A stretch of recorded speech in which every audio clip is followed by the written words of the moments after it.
Ladies and gentlemen, at this time we ask that you please rise and remove your caps for the singing of our national anthem. Performing tonight's anthem is one of the most popular musical groups in the world today, multi-platinum recording artists, In Sync.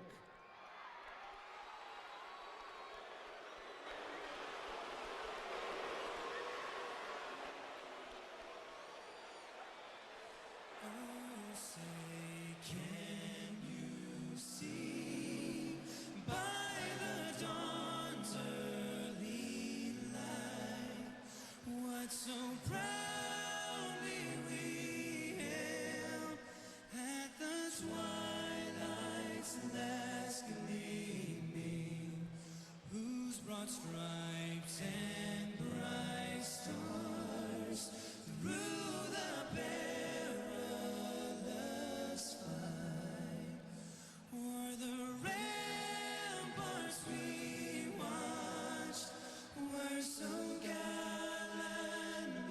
streaming, and the rocket's red glare, the bombs bursting in air, gave proof through the night that our flag was still there. Oh, saved us that star-spangled banner yet wave. O'er the land of the free, in the home of the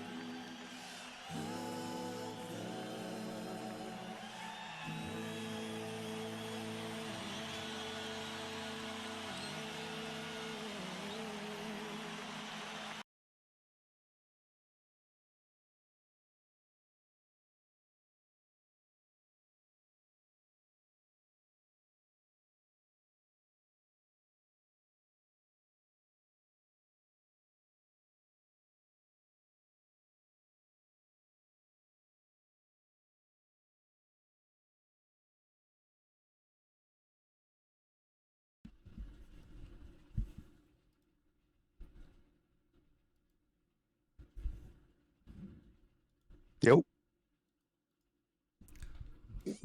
What's going on? How's it going? What's going on? I don't really want to talk about what's going on, at least as of this evening. Well, we can start off episode 3 talking about Dame Lillard going to the Bucks. Hey, Cause man, that's insane. man, I can't even believe it. I mean, I don't even know where do you even start? Are you kidding me? Well, you started last week by speaking it into existence. Where you started. I can't believe that we were able to just grab Dame Lillard for literally nothing. It was pretty much nothing. I mean, you got Drew Holiday, 33, same age, who was talking about retiring. Yeah.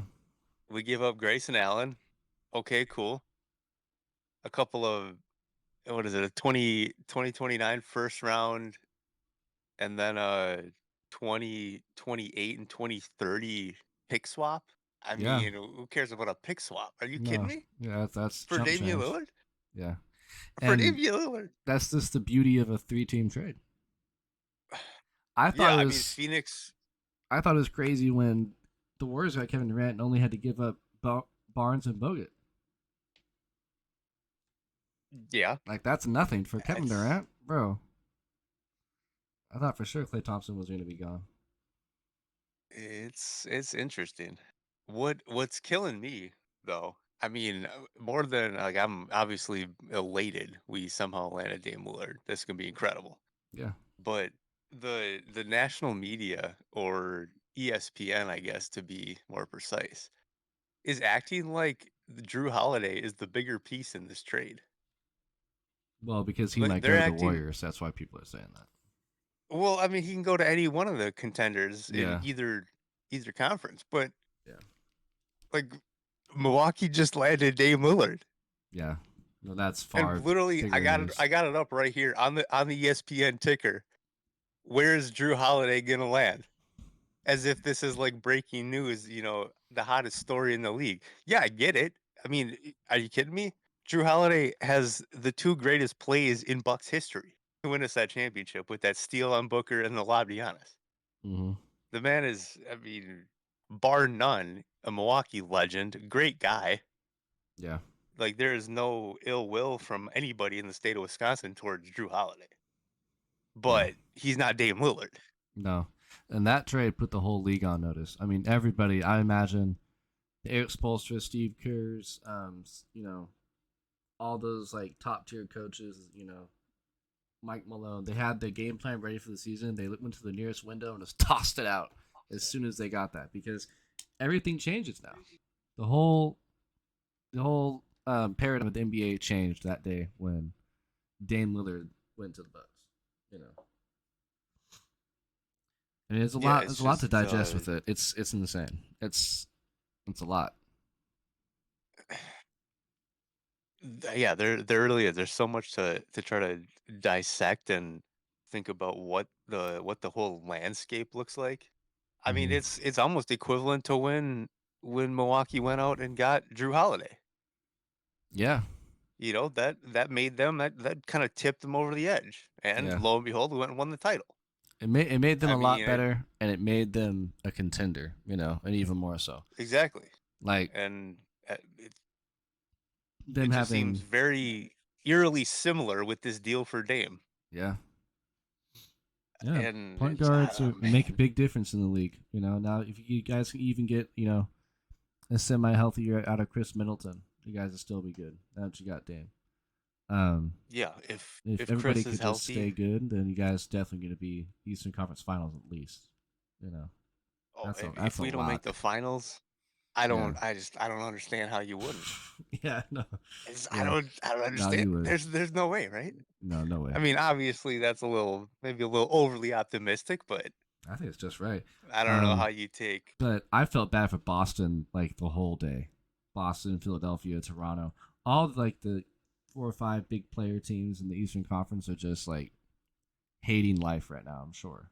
Like I don't know how like one day you're like, oh yeah, no, Boston they could probably make it back to the finals this year or the next. We Milwaukee's pretty much got it figured out. They got Giannis. How long they have Giannis, and then boom, Dame Lillard. Giannis would retire a buck. Like as long as he has Dame, he's not going anywhere.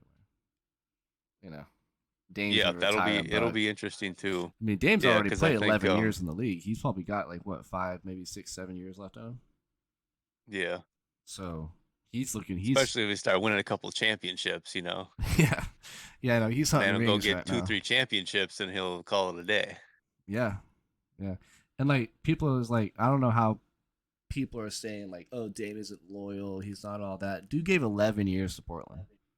I didn't even know Dame Lillard has been in the league for 11 years. That was news to me. I was shocked. I was like, no way, Dame's been playing for like 11 11 years. years. Yeah, That's you kind of insane. forget about him when Yeah, he's not bouncing around. yeah, He's a quiet superstar. He he doesn't have the is. drama with a lot of these guys. Yeah, no.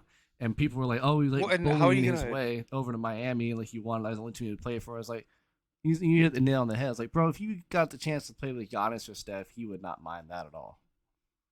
You know?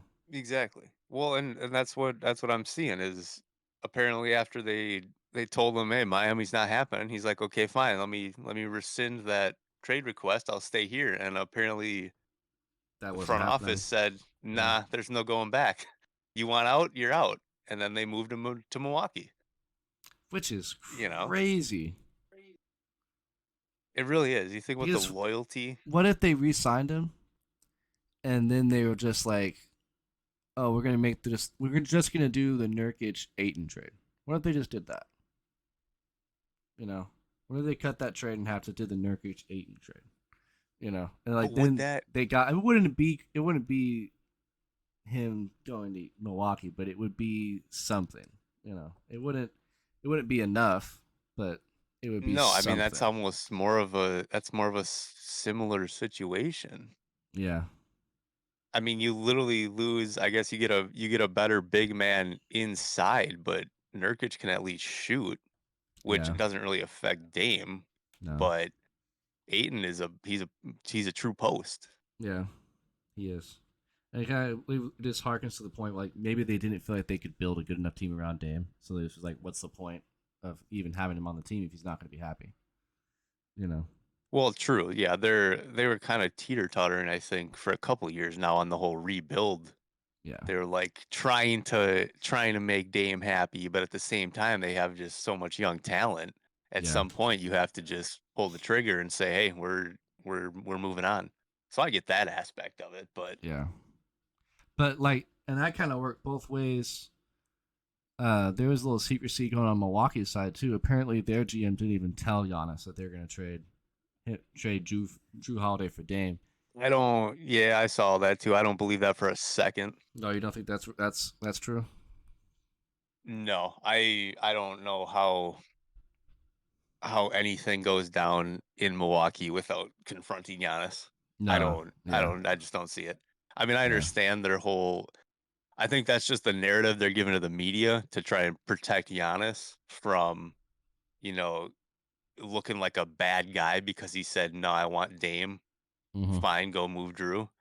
Yeah. Because I mean, there's obviously mad respect between the two of them. I think he's come out and said it and gave some whole social media post or interview about how much he loves Drew and his family and, helped him win a champion, the whole spiel. Yeah.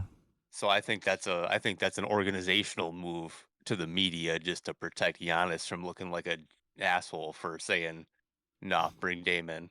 Yeah. Yeah. And I don't know how obviously the it's guy he comes out and says, I want to stay in Milwaukee, but yeah. if the organization isn't going to continue to have the same winning drive, maybe I go elsewhere. And then they go make a blockbuster move like this. Mm-hmm. You're telling me they didn't even talk to Giannis about it? Get out of here. No, yeah. There's no way. There are some closed doors. There's no meetings, way. for sure. Yeah. I mean, So I him think it's saying just the that is a media huge. Him saying that's a huge bargaining chip too. Like it's a huge way for him to be like, "Oh, y'all not gonna do anything? Okay, I'm gone." It's like I don't really mean this, but I mean this. It's like Yeah. it's one of those Well, slight and moves that he could make. yeah. And from what I saw, again, I don't know how much is real or speculation or whatever, but apparently this was a deal, a month in the works. Oh, okay. Apparently John Horst was talking with the Blazers and the Suns and whoever, this wasn't like a quick, spur of the moment. Giannis comes out and says, "Hey, if they're not committed to me, then maybe I move on." And then they like quickly, 2 days later make the change. This apparently was in the works from what Yeah. I've seen. No, So definitely. again, that's kind of part in, I don't know. That's part of how I don't think that they just made the move without Giannis's input or at least letting him know. Oh yeah, definitely. Um, yeah. Imagine the whole, Milwaukee area is hype about this. Imagine the whole NBA is on their head. But what went unnoticed throughout that whole thing was the Warriors signed Rudy Gay to a camp contract. Gave him the training camp to prove himself. 18-year veteran, 37 years old. The geriatric state Warriors will see those Milwaukee Bucks in the finals. I was gonna say, I mean, I'm a fan of Rudy Gay. Me too. I've always liked his hype game. about that. I think that's going to be great. I think that's a good veteran pickup for sure. I Yeah. mean, what is he going to contribute? That's to be seen. But That is to be seen. Yeah. I mean, But also, what that if means you- is Andre Iguodala is officially retired because that was a final roster spot. wasn't he already? He Or was was he on mulling the it. He was mulling fence it about over. it? He was on the fence, and then there was an Oh. open roster spot, and so he wasn't 100% sure. He was filling it out, but I think this Rudy Gay signing kind of solidifies it. He hasn't said anything himself, but I'm kind of speculating that he might join the team as a coach. I think that would be best for him. I definitely see him on the sideline in a suit for like probably a long time now, or on TV because he's so smart. But if he just wants to fade off in the sunset and do the whole retirement thing, then that's cool too. But he would make an amazing coach. Yeah. No, yeah, I think a guy like that is definitely, he wants to still be a part of the game. So I could 100% see him, Oh, definitely. obviously not player coaching, but coming on as a advisor or whatever, however they want to title him. for the team, you know, and like you said, being on the bench and in practices and just Definitely. mentoring guys up. I could totally see that. Yeah. Yeah, he could totally be that guy. Especially for like the handful of young guys we have on that team and the abundance of older guys that we have. You know, it's just that many more voices in the ears of the young guys, and more things for them to build upon. But yeah, it's like there's a lot of veterans on that team. I'm not quite sure how it's all gonna play out, especially with the NBA's load management rule that they just came out with. I know most of the Warriors older players are exempt from that, but that might Kawhi Leonard might be or I think he might be exempt from it too. Players like Kawhi Leonard who like to sit out are going to be not having the best Yeah, I don't time. remember the exact. Yeah, what is the? Let me pull it up. I don't remember the exact like cutoffs. Yeah, I think it was like if you played minimum like 600 games when you're like a certain age, it's okay if you sit on the national televised game. But I mean, you gotta look at it from like a fan's perspective too. Like you spend all that money, you take all that time out of your day, out of your week to go to that game. You go to a Clipper game, and Paul George and Kawhi Leonard are sitting out. It's like, okay, so I'm just watching the Clippers, Yeah, and then it becomes exactly. Yeah, see, depressing. and that's Yeah. that's the problem. Then I'm Is just at a so Clipper many game. people. Yeah, I mean, you hear those stories all the time. So many people who, Yeah, you know, they aren't well off, and this is like their one, you know, yeah, one thing of the year, one event or whatever they, you know, yeah, that's what they want to do. And then you got a guy sit out because he's the load managing. Are you like, yeah. Guy's getting paid you millions of know, I dollars to take care of his body, and he can't play every game. yeah, exactly. And Yeah, you got this family who gets one opportunity a year to do something like that, and yeah. you cheat them out of it. Like, I get it. So, not. I thought the Packers were gonna come back, man. Honestly, I was rooting Nah, for I him. don't fucking I was rooting man. for him. We are we really gonna talk about the Packers right now? We don't need to, but it's when Nah, we can talk about the Packers. I Man, I know Matt LaFleur said that they weren't. It was embarrassing how their offensive line was just getting worked. which is crazy because going into tonight, they had the highest rated pass protection in the league. Mm. Like for through the first 3 games, their offensive line was the best in the league, apparently. Yeah. And then tonight, it just I don't know. It just looked like we played Sunday and then everybody just went to sleep and then woke up this morning, rubbed the crust out their eyes and tried to come out and play. Like we Well, had no yeah. preparation. I mean, I don't Thursday is a it tough was turnaround. embarrassing. I know Thursday it's is a a tough short turnaround. week, but come on. Are you Yeah. kidding me? Yeah. I don't know.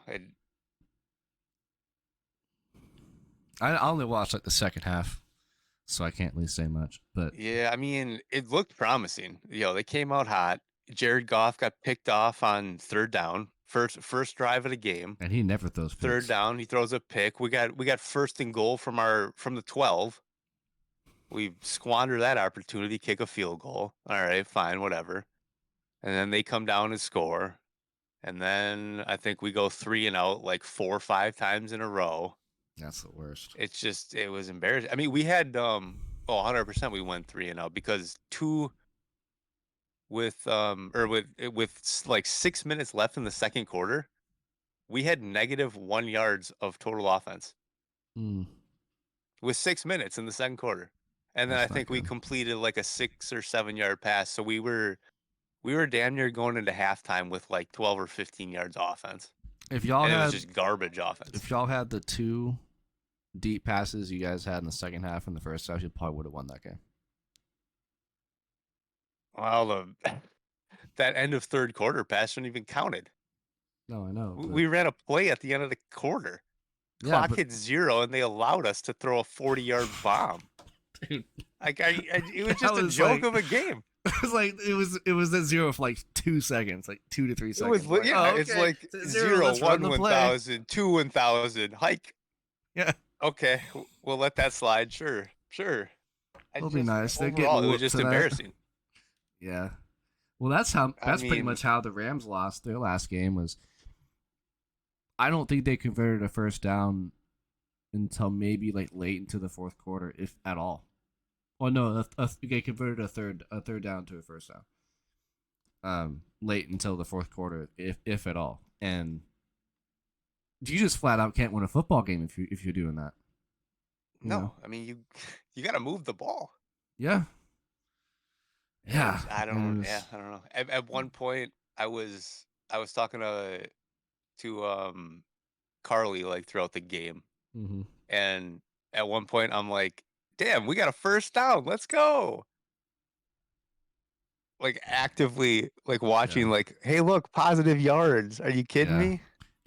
I mean, And they you take them where you can get them. shit. I mean, you know how bad the game was? It got to the point where this bitch fell asleep. I think in like the third quarter. It was that bad of a game. Yeah. Man. Just, I mean, I mean, I don't, I it don't. could There's have no been. words. Yeah, there's There's no no words. words. As a It Packer just fan, flat. It was just flat out bad. it's gotta hurt to lose to the Lions. It's gotta hurt, but not as bad as it would hurt if you lose to the Dolphins, 70-20. Well, that's a whole nother animal. I mean, that's rough. That is just. How do you come back? How do you want to play football after that? You know, 70 points. Yeah. that's like a Madden score. Yeah, that's the Madden easy mode, no offsides type settings. Yeah, that's like your buddy came over and said, "Let's run Madden," and you uninstall the game and never want to play it again. That's happened to me Like, before. 70 points. Yeah, 70's rough. It makes you think like, what is Sean Payton like? Does he sleep at night? Like, Not anymore. Does he? What is he doing? Like, is Russell Wilson really that bad? I think people. It kind of seems like it, to be honest. It does seem like I it. feel like his career has taken a nosedive, Yeah.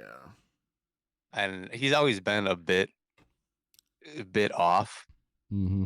I think Mm-hmm. you know he's got his interesting takes on a lot of things, and Mm-hmm. just in general, he's just kind of a different person. Yeah. And I don't know, maybe that's caught up to him here in the whole football world. Yeah. And he needs to maybe. just call it quits and go be a philanthropist or He'll be a family something. man. I don't know. Yeah, But he'll yeah, be a I family don't. man. Yeah, it's weird, man. Because like he was one of the best. He was going to Super Bowls. He won one. He was doing it. He's like one of the best QBs in the league. And then he said the magic words, "Broncos country, let's ride," and rode right into oblivion. Right off into the sunset, Right off never see him into it. again. Yep. Aaron Hernandez gone forever. But yeah, like 70 points is nuts.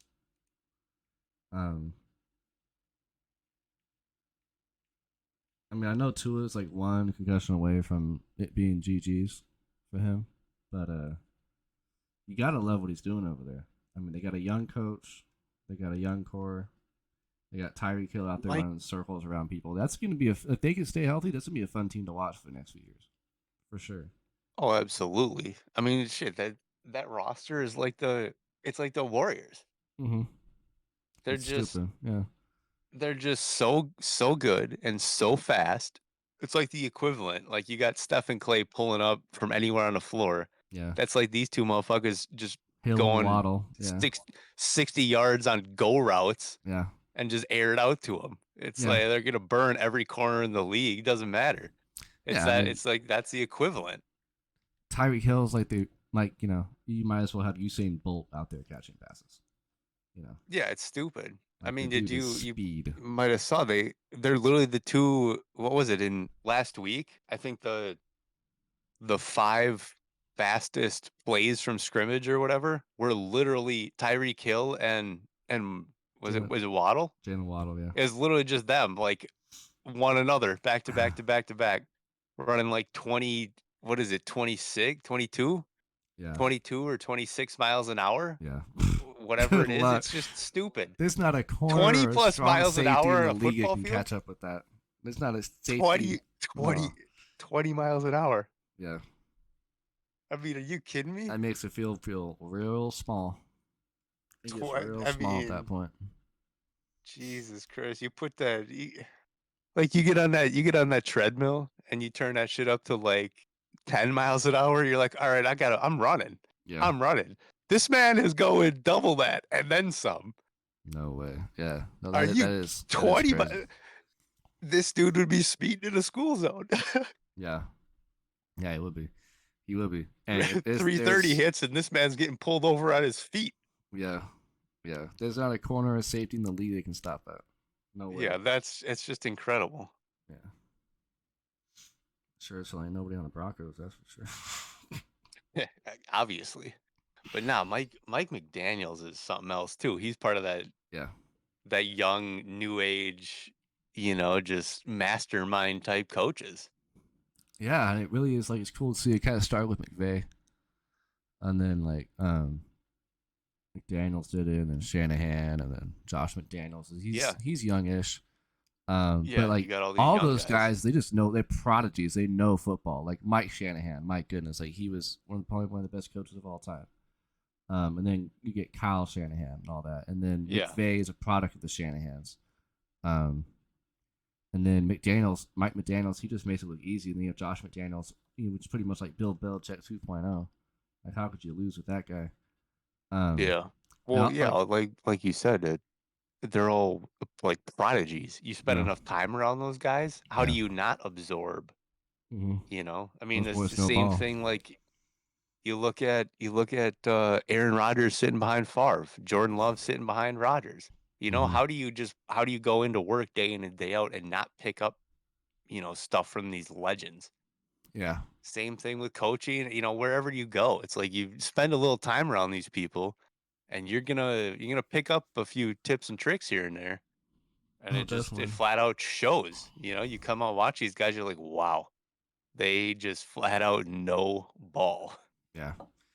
And those are the guys that just flat out coach you too.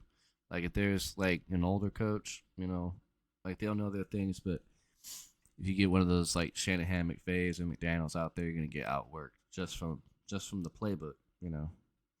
Yeah, Like one of like some of the older ones that are like sustained in the league, probably one of the best coaches in the league, Andy Reid and Belichick and all that. Like they know ball, but like this next generation, they're gonna be doing that for a long time, long after the Reids and Belichicks are gone. They're gonna win themselves some Yeah. championships too. Like I think Miami, that's a perennial Super Bowl team. They could make it this year. They could make it then maybe the next 2 years. But we'll see. I think as long as everybody stays healthy, everybody stays relatively able to play football at a high level and not really falter. Well, I think that's always the gonna struggle. Yeah, it is- exactly. yeah, everybody's. I think that's going to be a tough team to beat. And the AFC, really, the only team you got to get past is Kansas City and Buffalo. But I'm still waiting for Buffalo to make the Super Bowl. I've been on the Josh Allen train for a while. He's from around where I live. He's from around the way. He's from Mhm. Fireball. Like I think the Bills have wildly, well, maybe the Bills have just put it at the Bills, but I feel like the Bills have wildly underperformed from the expectations I'd give them probably every season, solely because they have Josh Allen. And I think he has potential to be like a Peyton Manning, like a Tom Brady, or a Ben Roethlisberger, like one of the best quarterbacks that we've seen in our generation. I feel like he's just missing maybe like a better defense or like a better O line, because he's got a good running back and he's got think you're- Stephon Diggs. I think you're giving him too much credit. I might be, and I'm starting to think that now because Yeah, I don't. I always thought the Bills were thought the Bills would be like a really good team, and then I started seeing the Bengals. I was like, the Bengals. I still can't believe we played No, the Bengals in the Super Bowl. Like that to me is still like not real. Like of course we won the Super Bowl. We played the Bengals, but that is like an actual really good team when they're healthy. Yeah, I don't think Josh Allen is. I don't think he's all that. Maybe I hopped on that train a little too early. I don't know. I don't. I'm not ready to hop off it yet, but I still believe. Okay. And if he truly isn't who I think he is, then time will tell. That's the thing with quarterbacks. Time will Well, yeah, definitely tell. you give them this year and see what happens, and you give them next year, and I think Yeah. you're gonna be disappointed if you put all your eggs in that basket. I mean, I don't see him. I'm still a huge Matthew Stafford fan, whether he's on the Rams or not. I've always been a Matthew Stafford guy, but that's my number Yeah, one. Stafford has always been solid. Yeah, that's I my mean, that's even my in number one guy. his even in his what was it, 10, 11 garbage years in Detroit. I mean, as Yeah. bad as those teams were, Stafford was always good. He's like a fucking Kirk Cousins, but actually likable. You know, you'll see the guy go out there and Yeah. throw for 450 Yeah. yards and 4 TDs, and they'll still lose the game because their defense sucks, or Yeah. whatever. Yeah. It's that I think he's that kind of guy. But yeah, no, Matt Stafford has always been he's just always been a quality quarterback. Yeah. I mean, I used to watch, like, when the Lions games were on TV, it was like they'd be down like what, 10, maybe like 14, and Matthew Stafford would find a way to get them within like a possession or like will them to victory. And it's like, this is when the Rams got him, it's like they got a winner. Like, there's gonna be so much negative media about, oh, he was on the Lions, he was terrible. It's like, yeah, no shit, buddy, he was on the Lions. Like, but he himself, Matthew Stafford as a quarterback, is a winner. That guy, tooth and nail, will your team to victory no matter what, And I think he is getting a little older now. I see it in his play. But back in the day, that like maybe like 5, 6, 7 years in the league, he was Mr. Fourth Quarter, is what I used to call him all the time. Like, he didn't always work, but when he wanted to win, he would try his best. He would get there. He had Calvin Johnson and what's the other guy's name? Nate Burleson. And he had Reggie Bush for a little bit, but you need a whole team. But like, my goodness, Matthew Stafford and Calvin Johnson was fun to watch. Calvin Johnson was fun to watch. Oh, I mean, gotta love Megatron. Yeah, how do you play? I mean, he didn't even play that long, did he? He played like what, 3, 4 years, 5 years? Yeah, I want to say maybe 5 or 6. Yeah. I mean, come in the league, turn yourself into a Hall of Famer, get your money, and then just dip out. Yeah. He was that good. One of my other favorite wide receivers that I had growing up was Andre Johnson on the Texans. Yeah, Andre Johnson was always he was nice. A dog. He was big. He was mean. He had hands too. That was back when Matt Schwab was a good quarterback. Schwab. Back when they had Deshaun Foster running the rock, before he went all Kyrie Irving on us. Deshaun, you mean Arian Foster? Arian Foster, not Deshaun Foster. Arian Foster. Yeah. Yeah. Okay. Yeah. That's I forget about some of these guys. Yeah, that was my NFL. That was NFL I grew up watching. Arian Foster was good. Dude. One of my favorite memories of Andre Johnson was when he took Cortland Finnegan's helmet off with him and pimp slapped him with it. Threw him on the ground. We had that rivalry with the Titans, and Cortland Finnegan would always like way too handsy on him and like talk trash because he was a cornerback. So he always mark up on Andre Johnson. This one Sunday it just came to a head, and oh man, helmets were ripped off. Andre Johnson clocked him with a right hook, and Andre Johnson's a big guy. I would not want to be in the way of that. But yeah, Cortland Finnegan, he wasn't doing any of the stuff he was doing prior to that any longer. That's for sure. Oh yeah, I mean, after you get your head bashed in by another, what is he, 6? He's big. 6'3". Yeah.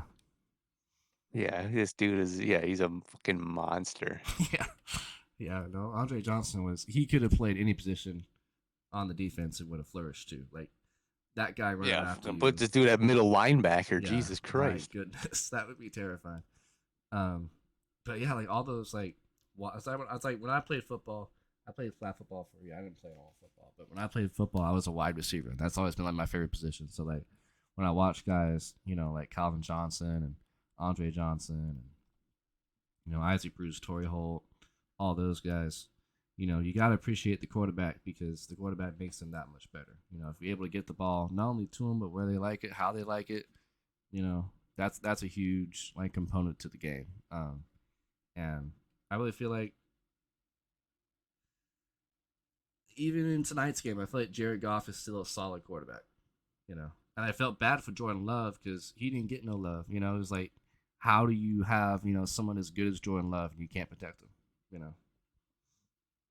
Like Yeah, there were so many times where he doesn't have time to even get to a second read.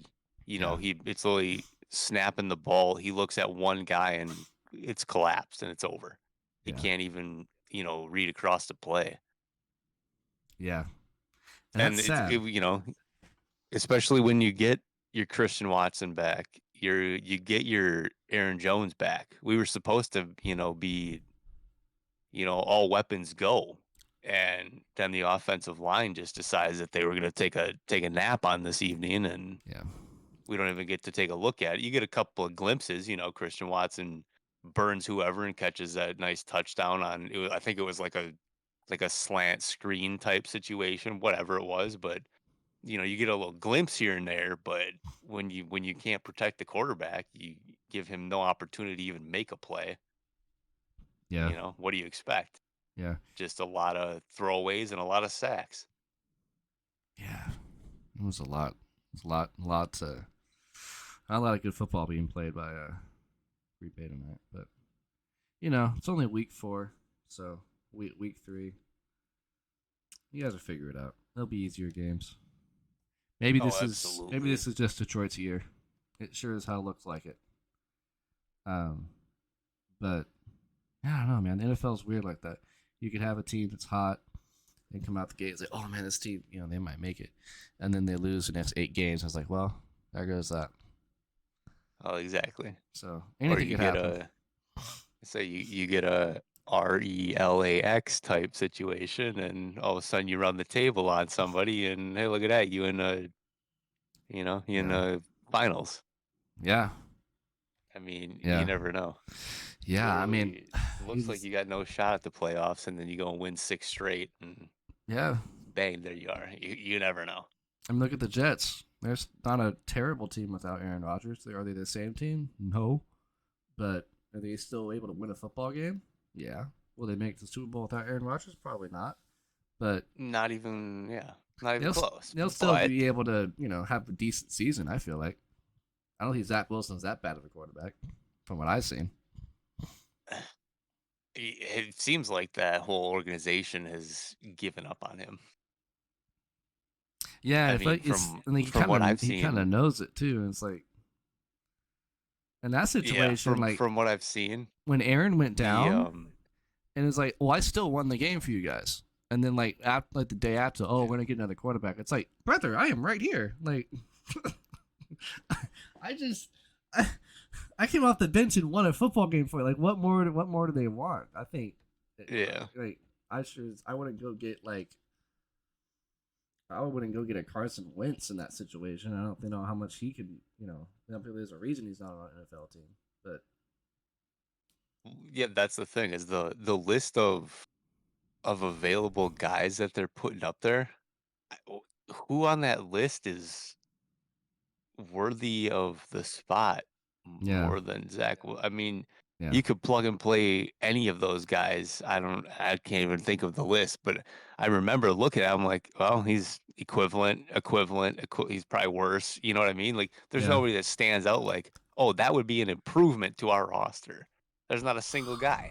Yeah. I mean, you just need someone to get the ball to Garrett Wilson, and Zach Wilson so far has been the best guy to do that, And I think he knows the offense. He's in the system. He's been on that team for a few years. Like, who else better than someone that knows your system? You don't have to teach it, Well, that's before Rodgers though, because as soon as Aaron Rodgers showed up, that system went out the window, and it turned into Aaron Rodgers' system. So I think that's the biggest issue is they went through the entire training camp learning Aaron Rodgers' offense. with no input from Wilson, and now all of a sudden it's, hey Zach, what do you want to do? If they're even giving him that luxury, it could still be, hey, this is what Aaron wanted to do, so you're gonna have to just do it. Well, I'm pretty sure it You is know, because Aaron Rodgers is on the team as a consultant now. Right. So So he's still calling the shots. he's in the And dugout. Zach is still calling all the learning. pitches, Yeah, exactly. He's over on Yeah. third base, yeah, giving the waving signs. guys in. Yep. So Zach is still out here more or less as a rookie learning Aaron's offense. Oh, definitely. Because obviously throughout camp and everything, he wasn't getting snaps with the first string. Aaron was taking all those snaps. So now you got him learning Aaron's offense with the second team, and all of a sudden you got to throw him in with the first team, still trying to learn Aaron's offense. And I mean, let's be honest. Nobody is Aaron Rodgers, so you expect this guy to just pick up Aaron's everything, Mm-hmm. and it's just not going to happen. Because I'm sure there's plenty of plays that they're calling where Aaron is checking out of stuff, or he knows the play call, but is giving those silent signals to receivers, to audible, to whatever route. You know what I mean? Yeah. There's just He sees Aaron something in Rodgers the is defense. a whole. Yeah. It's just a whole nother animal. So you can't just call a cookie cutter play Right. with Zach Wilson and think it's going to turn out as if Aaron Rodgers is running that offense. I mean, that's just stupid if you think that he's going to create the same results. Mm-hmm. Yeah, and I've watched the Pat McAfee show. We had Aaron Rodgers on there, and the way Aaron was explaining all that, it was like Chinese to me, but it made sense from like a football perspective. But yeah, it would be really hard for Zach Wilson to have any sort of like informative input on that if he didn't go a whole training camp just learning it. Like I'm sure Robert Saleh knows like the ins and outs of it, and Aaron, but that's probably the offensive coordinators. But that's probably like about it, Yeah, realistically, I don't think anybody knows what offense they're doing other than Aaron. I mean, how many pieces did they bring over from Green Bay? Aaron goes over there, and they bring over the offensive coordinator. They bring over Alan Lazard. They bring over Randall Cobb. Yeah. I mean, like, it's literally, hey, I'm Aaron Rodgers. Here's what we doing. Yeah. The rest of you get on board or get out. Like, get open, get out. Yeah, I mean, I guess you're Aaron Rodgers. You've earned the, earned the right, I guess, to go and do that. But oh yeah, now you look at the Jets and they're hurting because Aaron isn't the one at the helm right now. Yeah. Jets are gonna jet, man. Jets are gonna jet.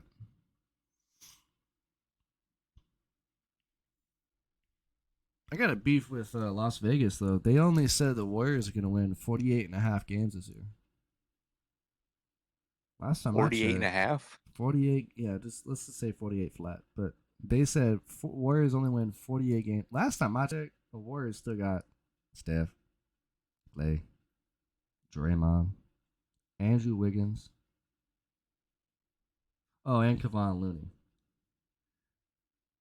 I would just throw those four guys alone against anybody in the league. But yeah, that's a tough. 48 wins is disrespectful. I mean, 48. That's probably. That's I mean, probably like 55. I think we're gonna win 60 games this year. Call me. You think you only 60? Call me crazy. I think we win 60 games this year. I think we fly under the radar. We have good veteran leadership. Chris Paul has a good season. Steph Curry has a great season. He works. Chris Paul, and by good season for Chris Paul, I mean he works well with the second unit. The bench is pulling their weight. Clay is a bounce back year. Wiggins is an all-star again. I think if all that happens, we're gonna dominate. But we got to play better on the road. My goodness, that was the biggest thing last year. Oh yeah, the road struggles last year. Worst road team in NBA history last year. Yeah, it was terrible. And 4 rings later, the Warriors were all those guys I just named will tell you you have to win on the road if you want to win a championship. You know, you have to. It's just it was one of the weirdest things I ever seen. Like for a team like the Warriors to be so good for so long, have so much talent that that year they could only win in their building. Like it's just It, it didn't make sense. it really to me. was like they went into cruise control. It's like Yeah. that whole we know who we are. We'll just get to the playoffs Mm-hmm. and then we'll flip that switch. Mm-hmm. And unfortunately, when you cruise throughout the whole regular season, it's tough to just flip that switch. Yeah. Yeah. And they had, a decent series against Sacramento.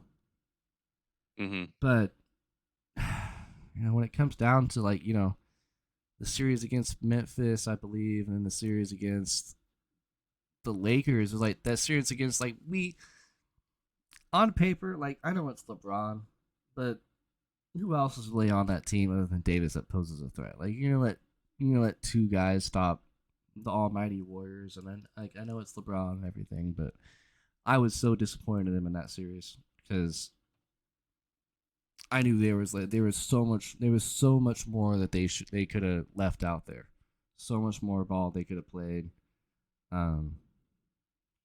They could have been that much better. I think almost every game that series, Yeah. and even the games they won, they could have been that much better.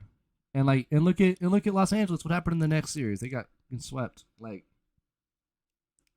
Come on, we didn't want to be the best team that beat us. It was they were terrible. They were fated to lose. Fated to lose. But that's the past. I think the Warriors at least win 55 to 58 games this year. At least. I think 60 is our ceiling. But I don't know. I have high hopes. I feel like we don't need to be a number one team to get into the playoffs, obviously, to do some damage, but being a top 3, a top 5 team would be cool. I don't really want to play Sacramento in the first round again. That wasn't fun. That's a scary Well, I mean, team. obviously you want to be top 4 so you get your home court, but Yeah. And I mean, I'm kind of on board with the whole you don't got to be number 1. Yeah. Just from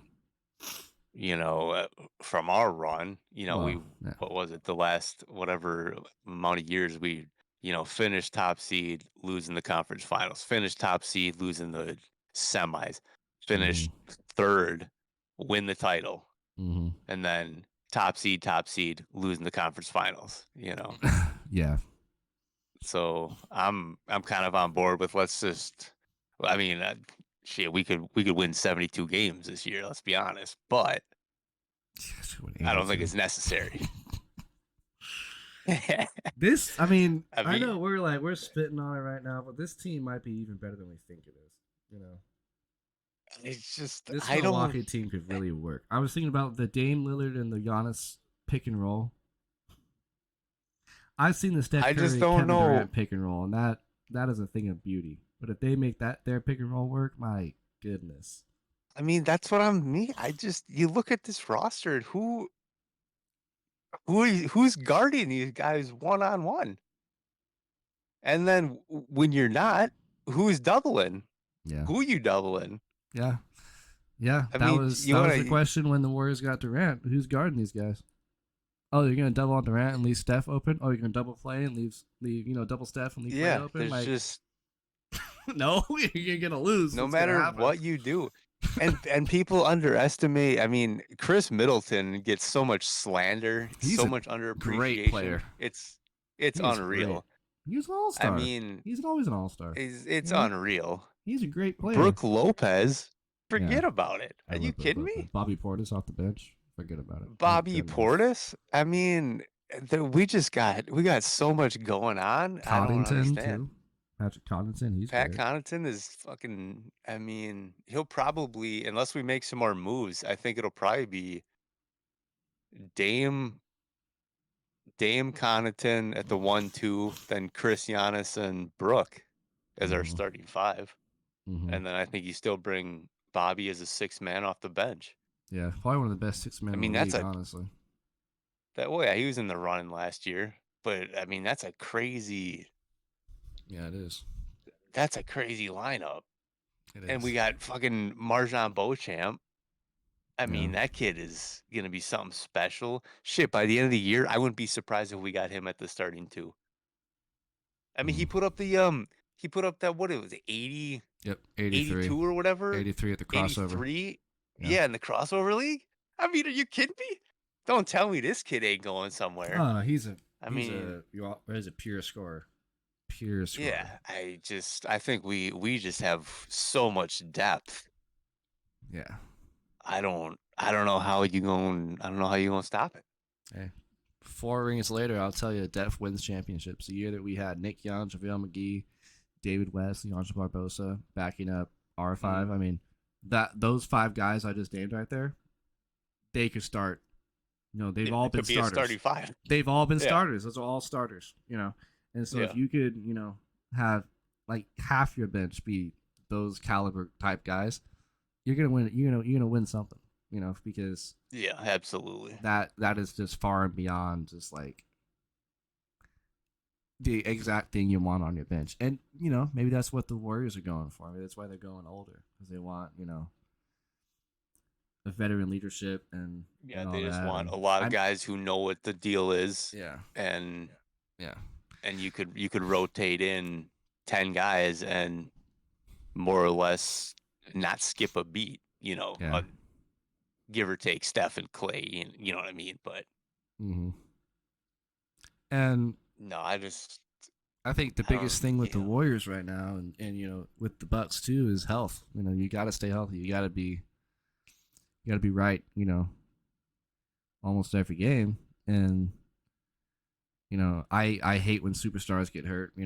It's like the worst thing, because that's why we watch basketball. For the Kevin Durant's. It's not only unfortunate.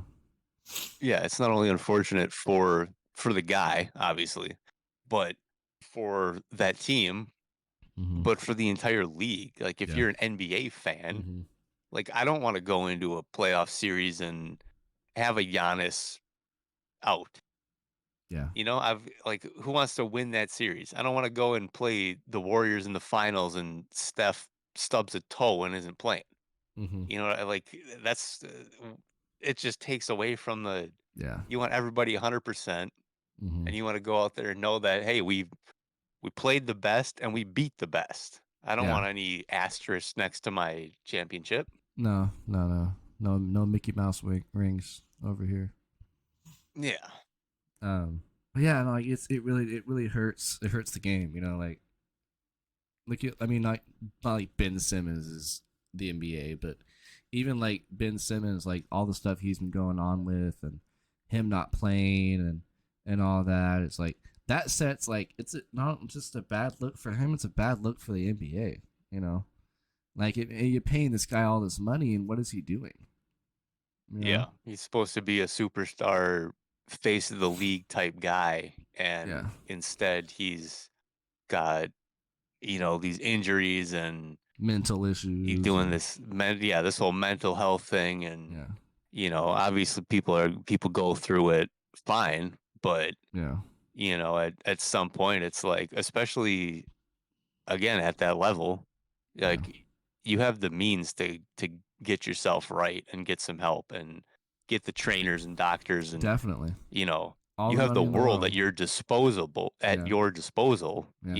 and get yourself right instead of sitting out for 2-3, what is it now, 3 years, and not even you played 10 games in the last 3 years. Like, come on, man, it's time to go.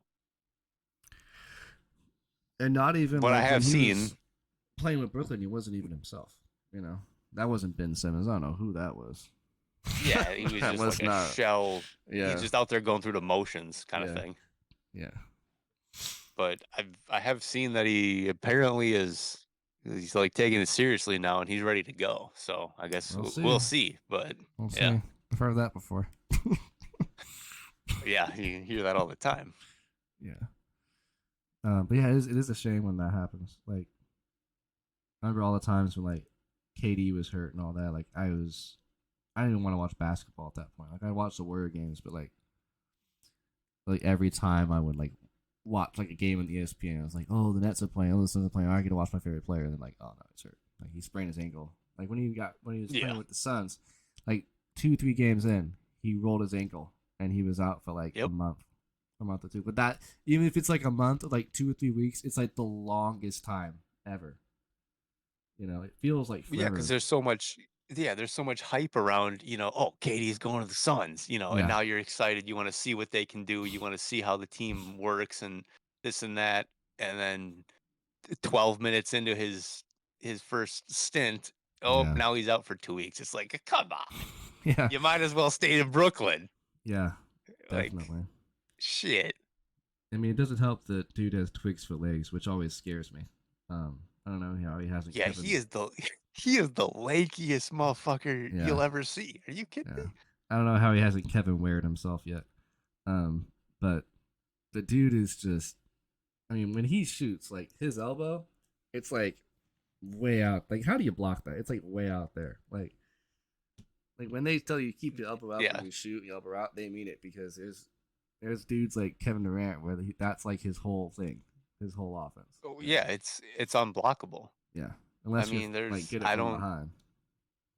Yeah, I mean you go put a guy like Boban in front of him and tell him to just shoot a straight up jump shot, and I don't think he could block it. No, he it's just like it's so high. There's just no way. It is an unblockable jumper. Yeah. Yeah, it's crazy how that just how it just works for him. Like it's a 7-foot point guard. That's how I've always defined Kevin Durant. He's a 7-foot point guard, and he's so silky with the handle too. I mean, some of the bigger, lankier dudes, you see him handling the ball, and it's a little awkward. Yeah, but he is so smooth with it. Yeah, but I mean, that's why he's Kevin Durant. Yep. Slam Reaper. But yeah, I think the NBA is in a good place right now. As long as everybody stays healthy and they really enforce that load management thing, I think it's gonna be a fun year for sure. There's a lot of good storylines. I can't wait to see how Chris Paul plays in the Warriors because I think he's gonna be like in Lob City again with guys like Wiggins and Rudy Gay and Kuminga and Moody. You get him in there with that second unit, it's gonna be fun games. Can you imagine Chris Paul running down the court? Lob pass to Rudy Gay, lob pass to Jonathan Kuminga, lob pass to Moses Moody, bro. That's gonna be nice. It could be fun. It could be. I don't know about Rudy Gay though. I think he's getting a little old to be catching lobs. He still throws it down. What is this? What is this guy? He's 37. 37? He ain't catching no lob passes. Maybe not. But geriatric knees out here. Yep, geriatric state warriors. That's who we are. Dude. All right, that's our time for today. But next week we'll be back. Episode 4 will be going strong. We'll have this episode up here soon. Nick, thanks for everything as always, man. Go Bucks! I will be watching the Bucks from afar this year with great intention and great insight. As you should. Yeah. At least it might be the year we pull up the Pfizer together. We'll see. Fingers crossed. We'll see. Hey, you're welcome anytime, my man. Let's go. Yes, sir. All right.